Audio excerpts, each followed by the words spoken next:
مال اور اولاد بہت ہی خوبصورت نعمتیں ہیں and most sought after blessings of Allah سبحانہ و تعالیٰ. یہ دو چیزیں اس دنیا کی زینت بھی ہیں. المال والبنون زینت الحیات الدنیا. مال اور اولاد تو دنیا کی زندگی کی رونق ہے، مگر یہی مال اور اولاد فتنہ بھی بن جاتے ہیں. انما اموالکم و اولادکم فتنہ. تمہارے مال اور اولاد تمہارے لیے محض فتنہ ہے. اللہ جب پیسے یا اولاد کی شکل میں رزق عطا فرماتا ہے وہ بہت بڑی آزمائش ہوتی ہے، اور خاص طور پر جب مال کثرت سے ہو اور اولاد بہت قابل ہو. کس ماں کا دل نہیں چاہتا کہ اس کا بچہ اپنے ماں باپ کا نام روشن کرے؟ کس کا دل نہیں چاہتا کہ بچوں کو بہتر سے بہتر تعلیم دی جائے؟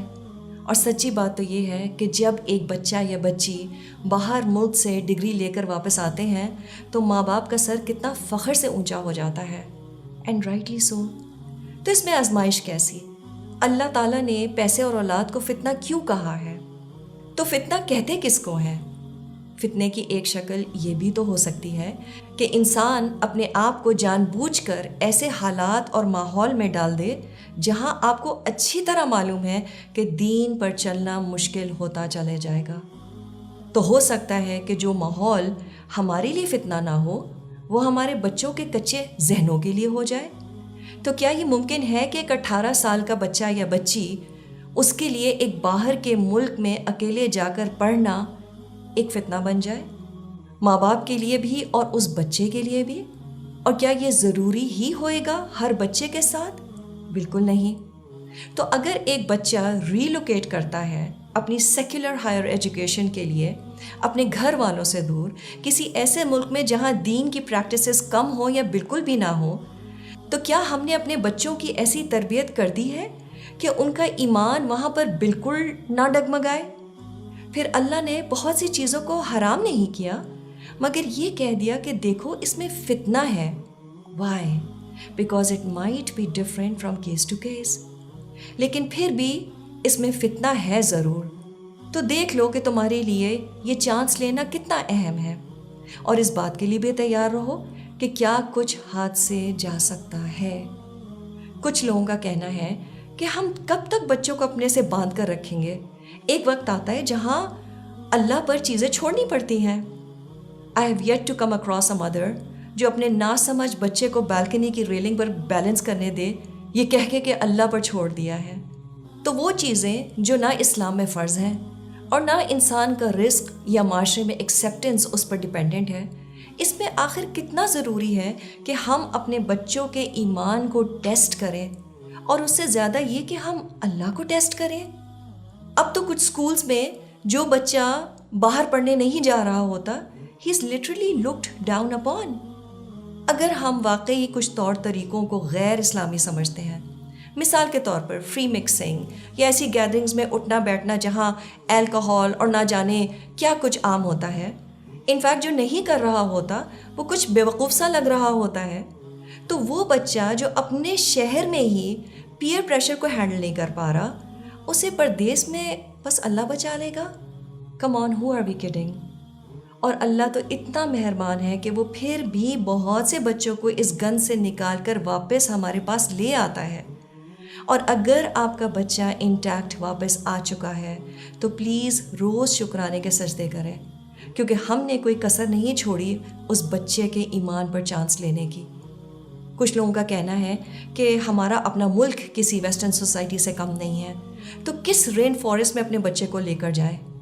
جی یہ بالکل صحیح ہے کہ ہمارے اپنے حالات بہت خراب ہیں اور اسلام دور دور تک کچھ گھرانوں میں نظر نہیں آتا. لیکن اگر کوئی بچہ سلپ ہونے لگتا ہے تو کم از کم اس کے ماں باپ زیادہ نقصان ہونے سے پہلے اس کو تھام تو سکتے ہیں. A caring family around you makes a big difference. کچھ لوگ خود ریلوکیٹ کرتے ہیں تاکہ وہ بچے کو وہ گھر کا ماحول وہاں پہ دے سکیں. اور ہم یہاں ان بچوں کی تو بات بھی نہیں کر رہے جو پلے بڑے ہی ویسٹ میں ہوئے ہیں اپنے گھر والوں کے ساتھ. اینڈ انڈاؤٹیڈلی کچھ علاقے وہاں کے ہم سے بہتر ہیں دینی پریکٹسز میں. So it's not about us being better Muslims than them. لیکن گھر سے اتنا دور بچہ اگر بڑی مشکل میں بھی پڑ جائے